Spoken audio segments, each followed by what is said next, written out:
ଜାଗୃତିଙ୍କୁ ବିବାହ କରିବା ପରେ ମୋ ପୁଅ ବଦଳିଗଲା ଏମିତି କହି ଏବେ ଆଖିରୁ ଲୁହ ଝରାଉଛନ୍ତି ଅନୁଭବ ମହାନ୍ତିଙ୍କ ମା। ଜାଗୃତିଙ୍କୁ ବାହା ହେବା ପରେ ଏବେ କୁଆଡ଼େ ବଦଳି ଯାଇଛନ୍ତି ଅନୁଭବ ମହାନ୍ତି, ଯାହାକୁ ନେଇ କାନ୍ଦୁଛନ୍ତି ଅନୁଭବଙ୍କ ମା, ଯାହାକୁ ନେଇ ଆଖିରୁ ଲୁହ ଝରାଉଛନ୍ତି ଅନୁଭବଙ୍କ ମା।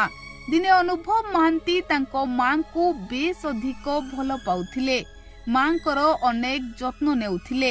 ହେଲେ ଏବେ ଜାଗୃତିଙ୍କ ହାତ ଧରିବା ପରେ ଅନୁଭବ ମହାନ୍ତି ବଦଳି ଯାଇଛନ୍ତି, ଯାହାକୁ ନେଇ ମାଙ୍କ ଆଖିରେ ଲୁହ ଆସିଯାଇଛି। ଦର୍ଶକ ବନ୍ଧୁ, ଦିନେ ଅନୁଭବ ମହାନ୍ତିଙ୍କ ମା ଅନୁଭବ ମହାନ୍ତିଙ୍କୁ ନିଜ ହାତରେ ଖୁଆଇ ଦେଉଥିଲେ। ଅନୁଭବ ମହାନ୍ତି ଏତେ ବଡ଼ ହୋଇଯିବା ପରେ ବି ଅନୁଭବ ସବୁବେଳେ ତାଙ୍କ ମାଙ୍କ ହାତରୁ ଖାଦ୍ୟ ଖାଉଥିଲେ, ଯେଉଁ ଦୃଶ୍ୟ ଆପଣମାନେ ବି ନିହାତି ଭାବରେ ଦେଖିଥିବେ। ହେଲେ ଅନୁଭବଙ୍କ ଜୀବନକୁ ଜାଗୃତି ଆସିବା ପରେ ଅନୁଭବ ମହାନ୍ତି ବଦଳି ଯାଇଛନ୍ତି। ଏହି ଦିନ କେଇଟା ତଳେ ଅନୁଭବ ମହାନ୍ତି ଜାଗୃତିଙ୍କୁ ବିବାହ କରି ବୋହୂ କରି ଘରକୁ ଆଣିଥିଲେ, ଆଉ ଏବେ ଅନୁଭବ ମହାନ୍ତି ବଦଳି ଯାଇଛନ୍ତି। ଦର୍ଶକ ବନ୍ଧୁ, ଅନୁଭବ ମହାନ୍ତି ତାଙ୍କ ମାଙ୍କୁ ତ କେତେ ଭଲ ପାଆନ୍ତି ଏହା ତ ଆପଣମାନେ ନିହାତି ଜାଣିଥିବେ।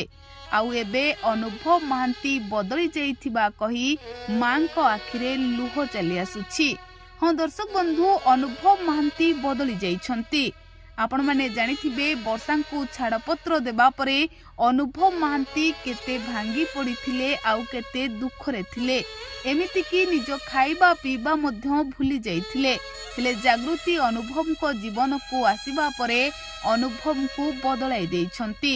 ଏବେ ସବୁବେଳେ ଖୁସିରେ ରହୁଛନ୍ତି ଅନୁଭବ ମହାନ୍ତି, ଠିକ୍ ଟାଇମରେ ଖାଉଛନ୍ତି, ନିଜର ଯତ୍ନ ନେଉଛନ୍ତି, ଯାହାକୁ ଦେଖିବା ପରେ ଅନୁଭବଙ୍କ ମାଙ୍କ ଆଖିରେ ଖୁସିର ଲୁହ ଆସିଯାଉଥିବ ବୋଲି ଲୋକେ କହୁଛନ୍ତି।